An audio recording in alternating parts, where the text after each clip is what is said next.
Sanggar Cerita mempersembahkan Sabda Pandita Ratu.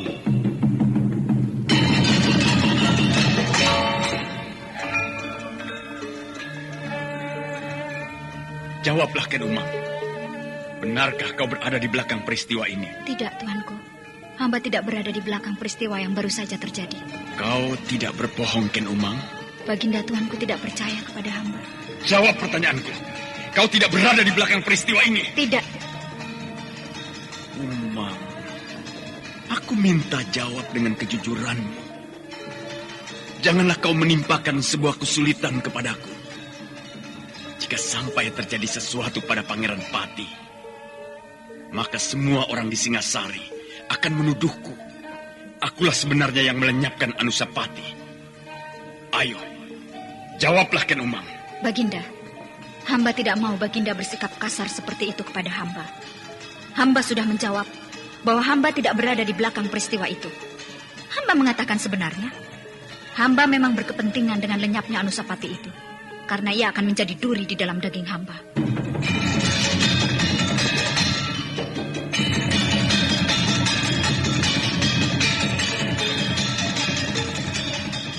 Sabda Pandita Ratu, sebuah kisah penuh dilema, tragedi cinta anak manusia, perebutan tahta, mabuk harta dan duniawi, serta silaunya kehormatan, di mana keangkara murkaan merajalela karena dendam yang membara. Kisah ini berlatar belakang berdirinya Singasari. Ken Arok, dialah pemuda yang merekuk pahit getirnya kehidupan. Namun sebenarnya, dialah yang harus melaksanakan sabda-sabdanya. Perjalanan sengsaranya adalah awal untuk meraih keberhasilan, untuk menuju kejayaannya di saat Singasari berdiri.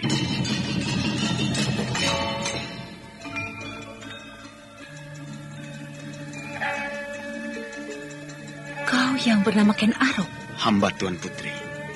Hamba yang bernama Ken Arok. Dan kau pimpinan pemberontak itu? Hamba yang memimpin pasukan untuk menyerang Kediri. Karena merindukan lahirnya sebuah tatanan baru. Tatanan yang selama ini berlaku sudah tidak sesuai lagi. Hamba tidak keberatan jika Tuan Putri mengatakan hamba adalah pimpinan pemberontak. Kau yang telah berhasil memenangkan peperangan yang terjadi, Ken Arok. Kau yang sekarang menentukan nasib Kediri sekarang. Kau pula yang menentukan mati dan hidup suamiku, Baginda Kertajaya. Baginda masih hidup, Tuan Putri. Karena ada hal yang harus dikerjakan oleh Baginda esok pagi di alun-alun. Pada saat itu, Baginda akan mengumumkan kekalahan Kediri di hadapan segenap kaula Kediri. Kemudian menyerahkan kekuasaannya kepada hamba, raja yang baru.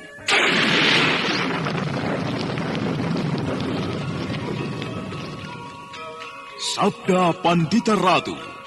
Naskah ditulis oleh Pondra Swasti Langit, diolah oleh Agung Bahrodi, didukung oleh artis-artis terkemuka Ferry Fadli, Eli Ermawati, M. Abud, Ivone Rose, dan lain-lain. Teknik dan montase Ibing Arifin, dengan sutradara Dian Pertiwi.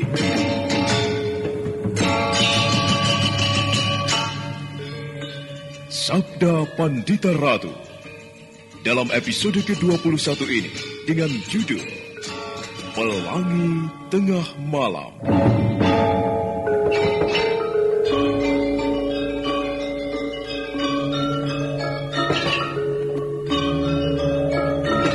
Dalam seri ke-615 ini dengan para pemain Reni sebagai Wara Prihatin, Haris Tiono sebagai Pandewika, M. Abud sebagai Ken Arok, Lili Nur Indah Sari sebagai Ken Umang, Naryo dan Eli Anggreni sebagai Pakne dan Bokne, Nanang sebagai Senopati Diposari, dan Asdi Suhastra, pengantar cerita. Sandiwara Radio ini masih Anda dengarkan di channel YouTube Satria Collection. Jangan lupa tekan tombol like dan subscribe.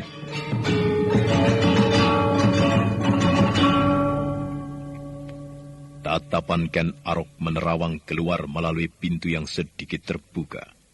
Hati Baginda terasa lebih mengendap. Sentuhan-sentuhan yang diberikan oleh emban tua itu sedemikian membekas di dalam hatinya. Akan halnya Ken Umang, meski tidak terdengar sedu-sedannya, tetapi air matanya terus bergulir. Hatinya kisruh campur aduk. Tangis yang bagaikan tidak ada henti-hentinya itu telah membuat matanya menjadi merah.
Bagaimana keadaan Ken Umang? Sudahlah, jangan menangis. Apa yang harus kau tangiskan? Hamba tidak tahu mengapa itu semua harus menimpa hamba. Maafkan hamba, tuanku. Hamba telah melahirkan seorang putra yang mengecewakan tuanku. Sikap itu ternyata salah, Ken Umang. Kau tidak perlu merasa bersalah kepadaku. Semua adalah karena kehendak para dewa. Kita tidak bisa mengingkarinya. Hamba telah membuat tuanku Baginda kecewa. Apakah karena kekecewaan itu kita akan mengingkarinya sebagai anak kita? Kalau masih tumbuh di dalam hatimu sebuah keinginan untuk melenyapkannya karena bayi itu mempunyai sebuah cacat di pipinya, maka kita tidak ada bedanya dengan binatang. Bahkan yang bernama harimau, betapa ganasnya binatang itu, harimau tidak mau memakan anaknya. Harimau tidak akan memakan gogornya. Tetapi anak itu cacat, tuanku. Hamba malu sekali. Hamba malu, tuanku. Rasa malu itu atau wujud anak itu yang cacat adalah hukuman kepada kita. Tanpa kita sadari, kita telah melakukan banyak kesalahan. Umang, seperti apapun wujud anak itu, marilah kita menerima apa adanya.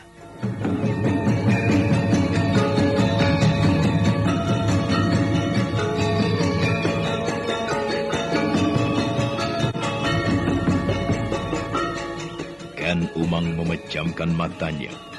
Hatinya masih teraduk dan bagai terguncang-guncang di jalanan yang terjal dan menanjak. Ken Arok memberikan isyarat kepada seorang emban yang berdiri di luar. Dan tidak berapa lama kemudian, emban itu telah masuk ke bilik itu dengan menggendong bayi merah.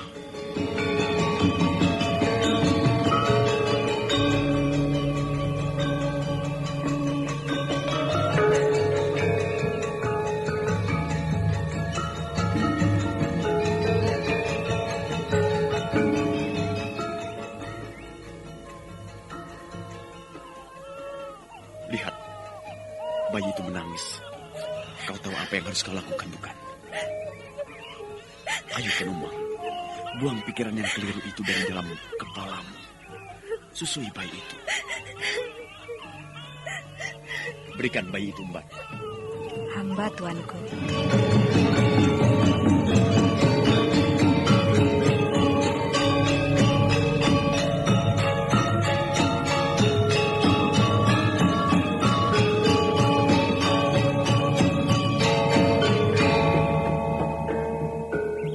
Bergolak dada Ken Umang ketika bayi itu diangsurkan kepadanya. Goresan kecewa itu kembali menghunjam ketika Ken Umang melihat tembong di pipi bayi itu. Kecewa itu sedemikian mempuncah. Bayi itu menangis, tetapi Ken Umang belum berbuat apa-apa.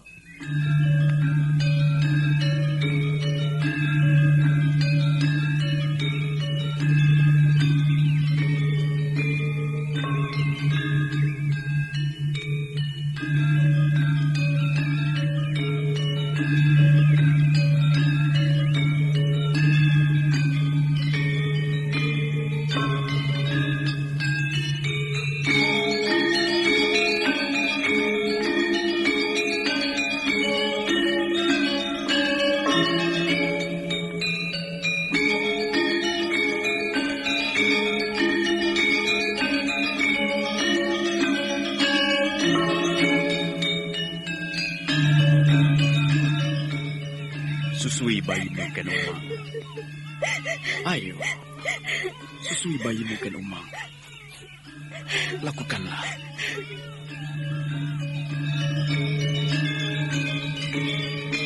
Akhirnya, Ken Umang menuruti apa yang diminta oleh Ken Arok. Bayi bertembong itu didekapnya, dan kemudian bayi itu menyusu dengan lahapnya. Tangis Ken Umang pun kemudian meledak.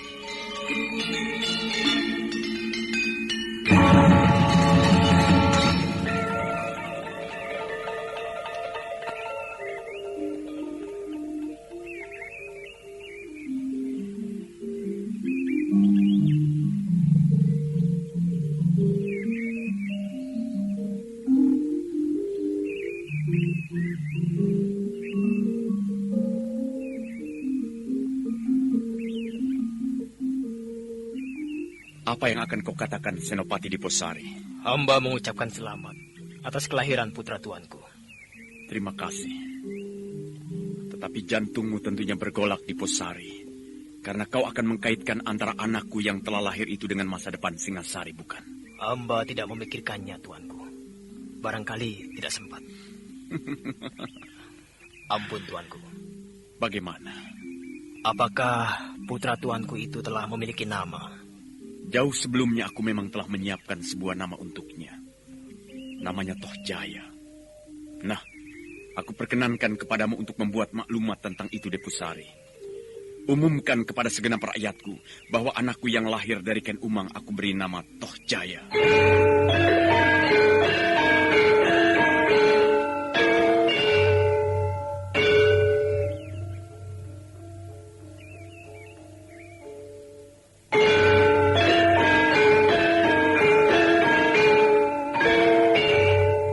Demikianlah, sebuah maklumat telah diundangkan, dibawa oleh para prajurit berkuda, dibawa pula oleh para pedagang yang berniaga dari satu tempat ke tempat yang lain. Hingga dalam waktu singkat, berita kelahiran Toh Jaya dari Ken Umang itu telah diketahui oleh segenap para kaula di sudut-sudut Singasari. Namun yang kemudian menjadi buah bibir bukanlah sekedar kelahirannya, tetapi juga tembong hitam pada pipi Toh Jaya itu.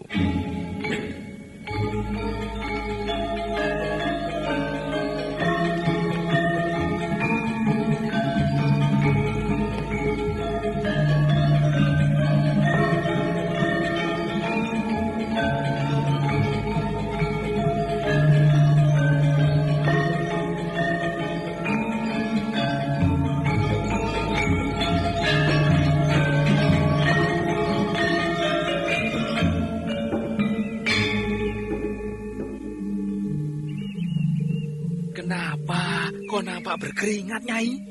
Aku bergegas pulang dari pasar, Pak Ne. Ada apa, Nyai? Ada sesuatu yang telah terjadi di pasar? Mimpiku ternyata benar. Mimpiku benar, Pak Ne. Mimpi apa? Mimpi apa? Mimpi yang mana? Bukankah beberapa hari yang lalu aku pernah menceritakan sebuah mimpi? Mimpi? Bukankah aku bermimpi melahirkan anak lelaki yang di pipinya ada tembongnya? Alah, nggak usah ngomong macam-macam, Nyai. Itu sekedar angan-anganmu. Kau itu gabuk. Kau tidak akan bisa melahirkan meskipun kau kawin lagi dan berganti 10 lelaki. Kau tidak akan bisa punya anak karena peranakanmu jelek. Kau ini mengapa membicarakan hal itu? Loh, bukankah kau yang lebih dulu membicarakan? Hah? Aku tidak bermaksud membicarakan hal itu. Lalu membicarakan apa? Kau mengatakan mimpimu melahirkan bayi, ternyata menjadi kenyataan. Mana bayinya? Mana? Di istana. Hah? Di istana? Iya. Kau ini sedang ngelindur atau bagaimana? Kau sudah tidak waras. Gejala edan. Waduh, Mbok nih. Mbok ya jangan bikin malu. Bagaimana kata orang kalau kau sudah edan? Hah? Aku akan dikatakan punya istri gila. Aduh, mati aku. Pak Ne, punya mulut itu, Mbok jangan asal jeplak. Kalau ngomong itu diatur. Kata-katamu yang seperti itu, apa kau kira itu tidak menyinggung perasaanku, ha? Loh, lah kamu sendiri yang aneh. Masa kau punya anak, kau kan tidak hamil. Lalu kau sebut-sebut anakmu berada di istana. Memangnya Baginda mengambilmu menjadi selir apa? Dara, aku tidak mengatakan demikian. Lalu maksudmu, kue itu apa? Begini Pak nih, makanya kalau ada orang ngomong itu, jangan dipotong lebih dulu. Tunggu aku selesai berbicara. Aku tergesa-gesa pulang karena ada berita besar dari istana. Loh, aku merasa kaget karena ada yang sesuai dengan mimpiku. Beberapa hari yang lalu itu, aku bermimpi punya anak, tetapi pipinya bertembong, hitam besar. Baru saja orang-orang di pasar pada ribut membicarakan, Tuanku Sri Baginda telah dikaruniai seorang putra dari Tuan Putri Ken Umang. Nah, putra dari Tuan Putri Ken Umang itu memiliki tembong di pipinya. Apakah itu tidak elok namanya? Kok sesuai sekali dengan mimpiku? Jadi... Ya itu tadi, cerita yang mau kusampaikan kepadamu. Tuan Putri Ken Umang telah melahirkan anaknya laki-laki, diberi nama Toh Jaya. Anak lelaki Tuan Putri Ken Umang itu memiliki tembong di pipi. Oh, yang kau maksud dengan tembong di pipi itu? Tembong ya tembong, andeng-andeng, atau tahi lalat, tapi besar sekali. Katanya 2 kali jempol tangan lebarnya. Bagaimana Pak Ne? Firasat apa itu ya?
Bagaimana Waro Prihatin?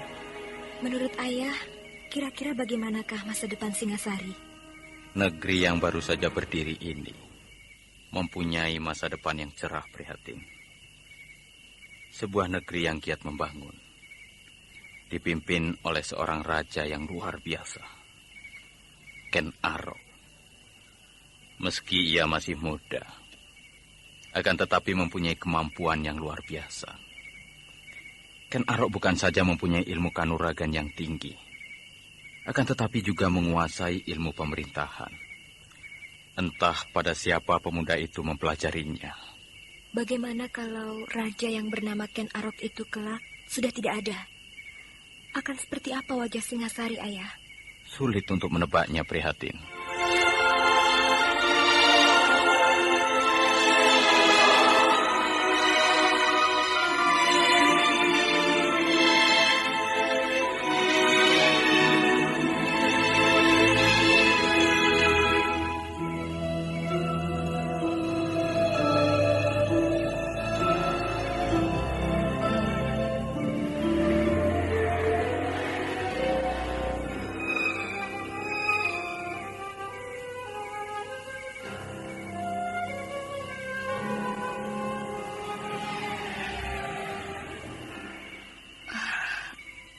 Ayah? Iya. Apakah ayah sudah ikhlas menerima keadaan? Tidakkah ayah berkeinginan membayangkan bangkitnya kembali kerajaan Kediri? Apalah arti keinginan itu, Prihatin, jika rakyat kecil yang menjadi korban? Bayangkanlah, Prihatin, jika ayah menginginkan berdirinya kembali Wangsa Kediri. Untuk itu, harus melakukan perang dengan Singasari.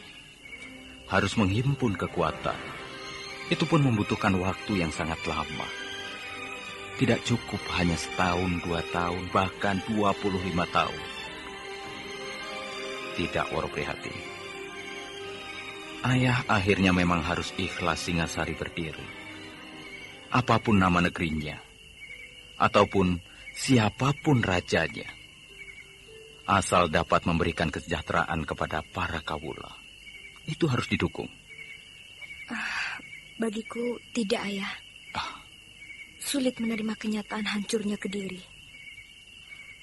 Aku berharap entah kapan Kediri harus tegak kembali.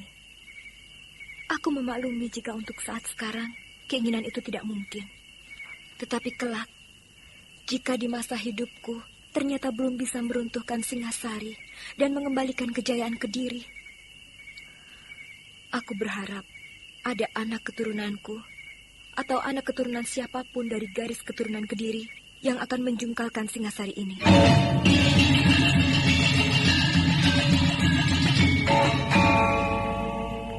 Suara Woro Prihatin terdengar serak bergetar. Ayahnya yang menggunakan nama Ki Pandewikan merasakan seolah apa yang baru saja diucapkan anak gadisnya itu bagaikan sebuah sumpah yang mengguncang kahyangan para dewa di langit. Woro Prihatin yang sebenarnya adalah Sekar Kedaton Kediri yang terguling, dan Ki Pandewikan adalah Sri Baginda Kertajaya yang telah direbut kekuasaannya oleh Ken Arok. Kedua orang ayah dan anak itu menyusup untuk mengetahui keadaan Singasari.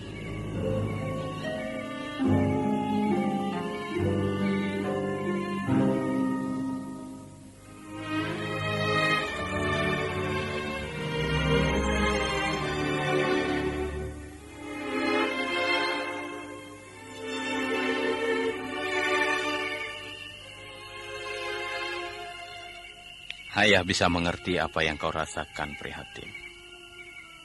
Kau tentu sakit hati. Ayah memakluminya. Namun kalau kau bermaksud menghimpun kekuatan untuk membalas kekalahan Kediri, ayah sarankan, jangan. Ken Arok terlampau kuat untuk dilawan. Jika kau menyusun kekuatan, akan dengan mudah diketahui olehnya. Haruskah menunggu Ken Arok itu mati, Ayah? Ayah harus mengatakan, sebaiknya kau lupakan apa yang bergolak di dalam dadamu itu. Sulit sekali, Iya, Ayah. memang sulit dan membutuhkan waktu. Tetapi kau pasti bisa, Prihatin. Tatapan Woro Prihatin menerawang ke kegelapan malam. Sangat sulit bagi gadis itu untuk menerima kata-kata ayahnya.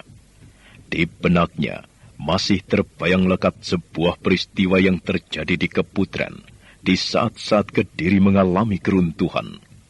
Betapa Ken Arok telah melecehkannya sebagai perempuan yang tidak berharga. Woro Prihatin memejamkan mata.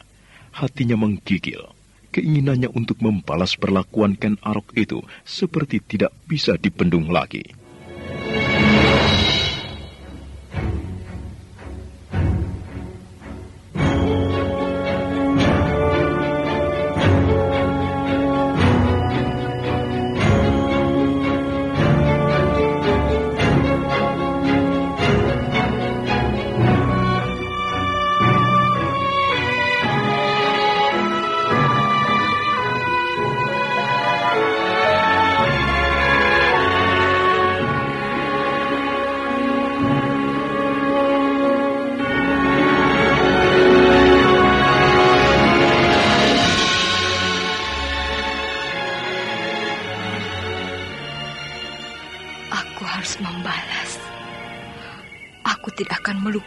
Hinaan Raja sombong itu padaku.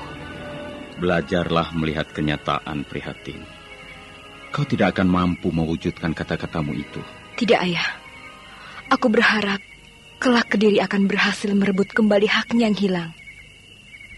Jika dalam 25 tahun mendatang, menurut Ayah tidak mungkin mengembalikan Kediri karena masih ada Ken Arok, maka anak turunankulah yang akan melakukannya. Aku yakin, Ayah, pada saatnya nanti Singasari tentu akan tumbang dilindas Kediri.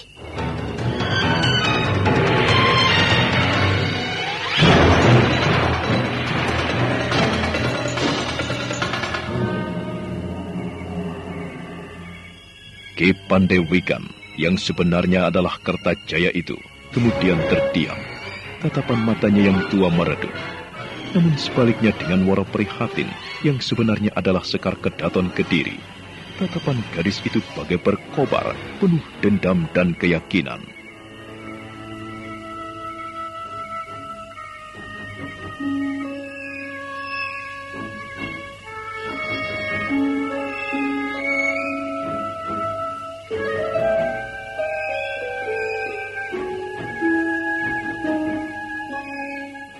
Dan untuk itu, aku akan mengawalinya dengan sebuah langkah, Ayah. Apa yang akan kau kerjakan? Aku akan menemui Senopati itu. Senopati Panengger? Iya. Apakah yang akan kau lakukan itu patut, Prihatin? Karena aku seorang perempuan menemui seorang lelaki. Ayah, bukan soal patut dan tidak patut. Akan tetapi aku melihat Senopati itu bisa aku pergunakan sebagai pancadan untuk rencana-rencanaku berikutnya. Ki Pandewikan dan Wara Prihatin masih memperbincangkan berbagai hal. Sementara malam bergerak kian larut. Pembicaraan itu kemudian terhenti ketika terdengar langkah mendekat. Ki Pandewikan yang mengetahui yang datang pasti pemilik rumah bergegas membuka pintu.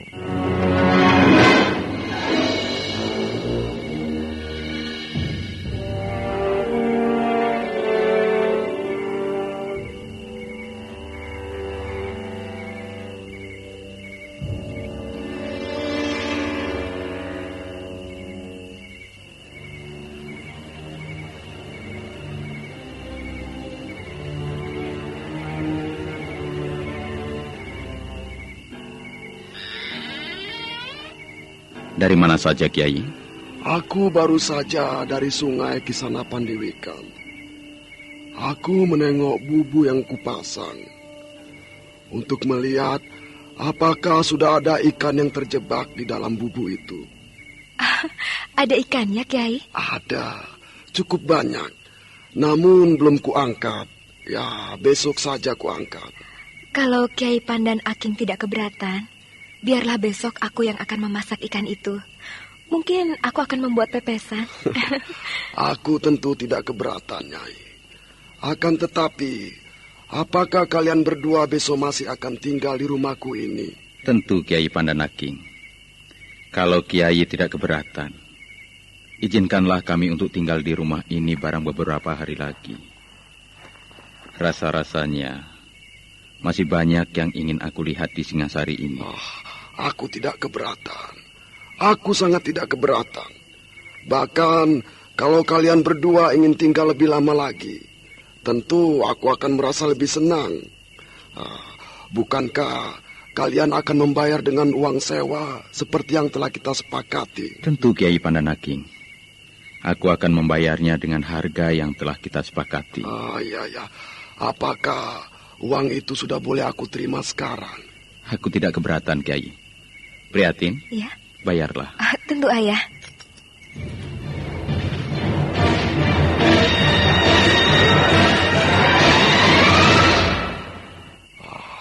Aku tidak habis mengerti. Kalian berdua ini rupanya banyak memiliki uang. Aku yang bekerja keras membanting tulang, mencari uang sulitnya setengah mati. Ya, mungkin karena setiap orang membawa rezekinya sendiri-sendiri. Dan orang semacam aku ini tidak pantas ketempatan rezeki cukup banyak.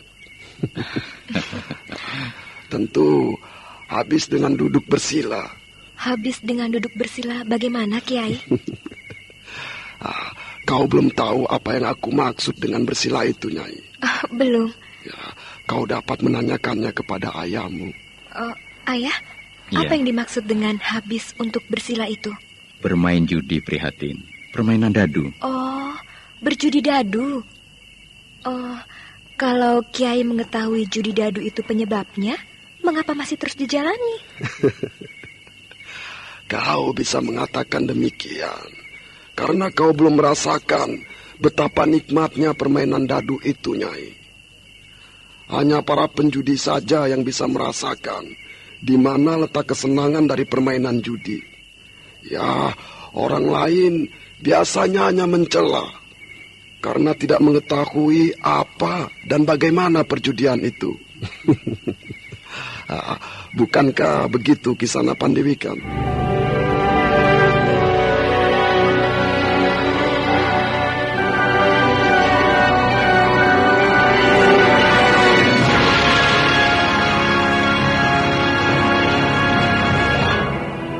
Ki Pandewikan dan Wara Prihatin saling pandang.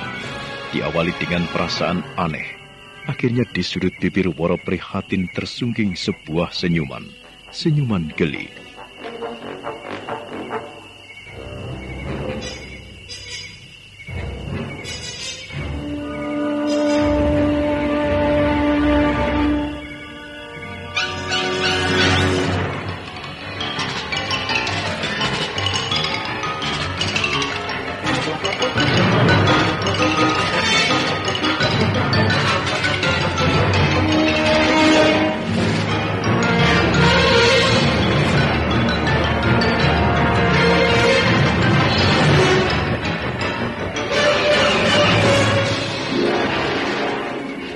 Apakah hal itu yang menyebabkan di rumah ini tidak ada perempuan, Kiai? Loh, apakah kau bukan perempuan?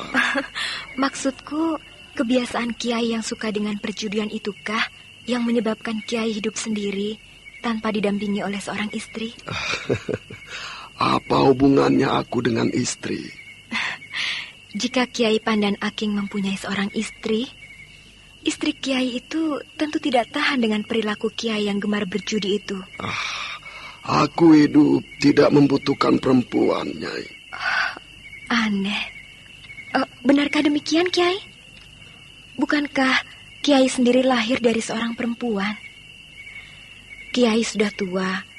Apakah Kiai tidak menginginkan seorang anak?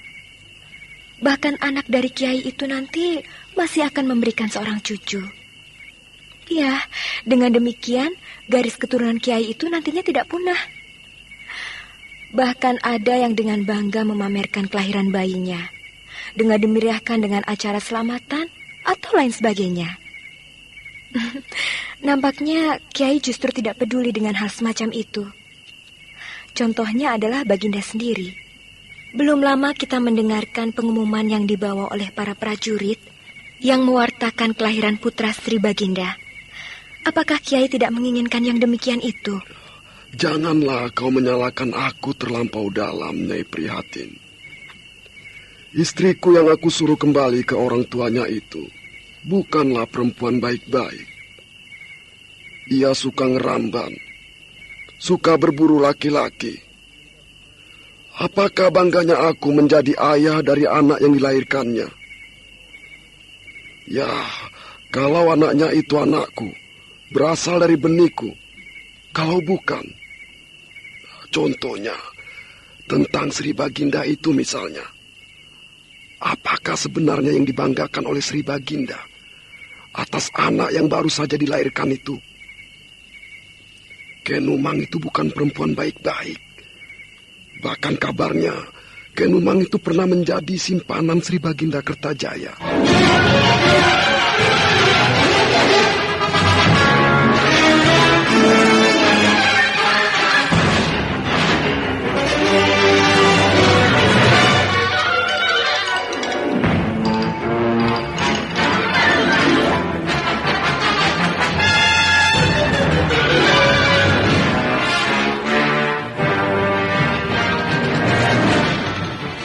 Apa yang dikatakan oleh Ki Pandan Aking itu bagaikan sebuah tamparan yang menohok wajah Ki Pandewikan yang sebenarnya adalah Kertajaya, Sri Baginda Kediri yang telah kehilangan kekuasaannya itu.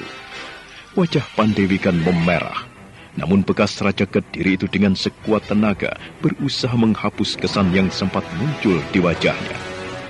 Adalah debu yang menghentak pula, mengguncang dada Woro Prihatin seperti apa yang dilakukan ayahnya. Woro Prihatin juga berusaha membuang kesan di wajahnya. Kemudian ayah dan anak itu terdiam.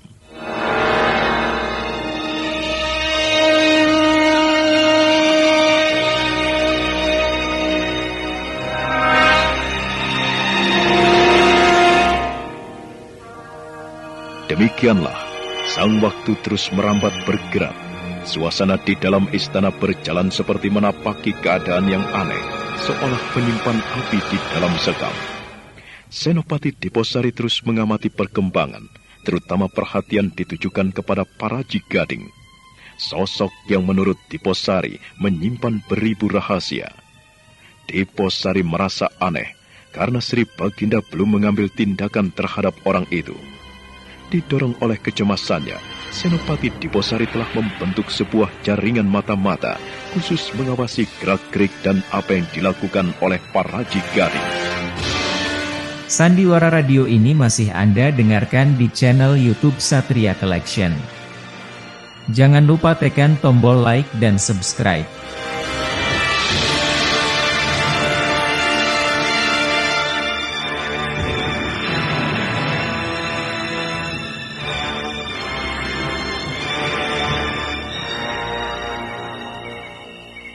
Hamba yang menghadap, Tuan. Bagaimana? Hamba ingin melaporkan bahwa sampai hari ini Tuanku Baginda ternyata belum memanggil orang yang bernama Paraji Gading. Paraji Gading itu masih sering mengunjungi wisma keputrian Tuan Putri Ken Umang. Aneh juga, Tuan. Kami tidak pernah melihatnya. Prajurit, orang itu menguasai Aji Panglimunan.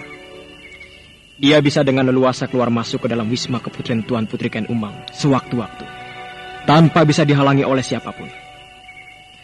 Di dalam istana ini, yang mempunyai kemampuan mematahkan kemampuan Aji Panglimunan itu hanya Sri Baginda. Dan aneh sekali, jika Sri Baginda belum berbuat apa-apa. Oh ya, kau masih berkawan dengan Pekati Kuda itu? Beberapa keterangan tanpa menyolok disadap dari perawat kuda itu, Tuan.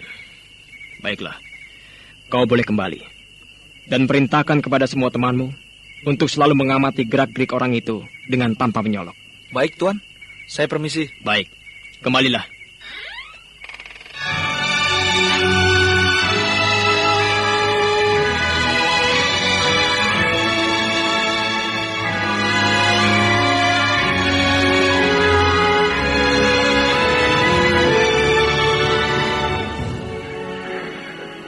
Prajurit sandi yang dipasang Diposari untuk mengamati gerak-gerik Paraji Gading itu telah pergi. Senopati Diposari bermaksud menutup pintu ketika didengarnya suara kuda berderap menyusuri jalanan di kota raja.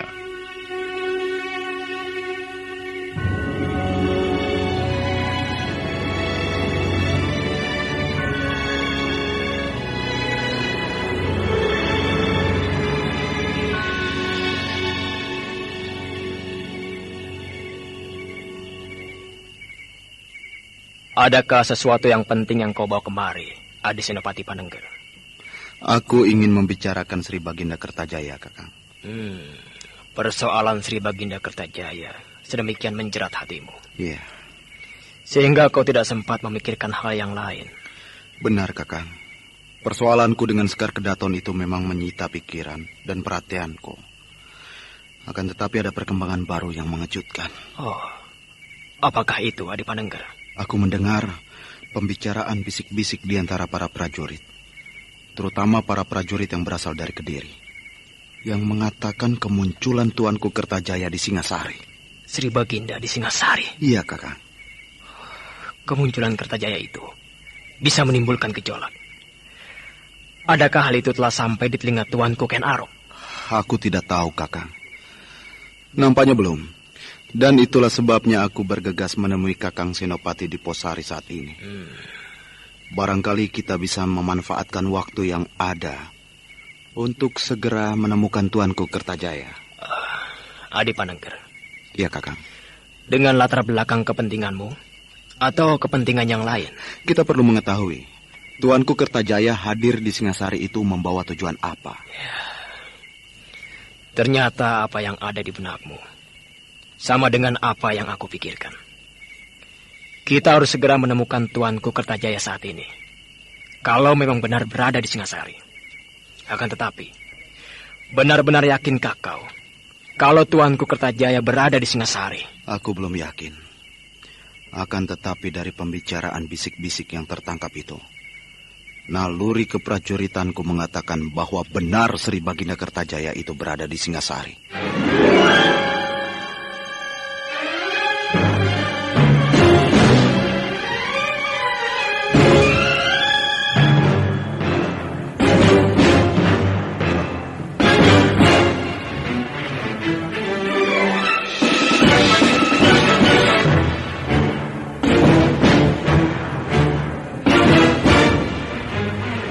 Senopati Diposari mangguk-mangguk.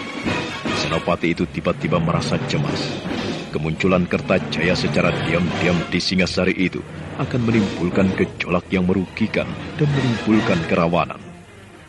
Malam kian larut. Dari luar terdengar suara jangkrik yang mengering, saling bercanda dengan sesama temannya. Nah, apa yang akan dilakukan Kertajaya dan Sekar Kedaton di Singasari? Dan bagaimana pula dengan sikap Senopati Diposari dan Senopati Panengger? Saudara pendengar, untuk mengetahui jawabannya, ikutilah kelanjutan kisah ini dalam seri berikutnya. Sampai jumpa.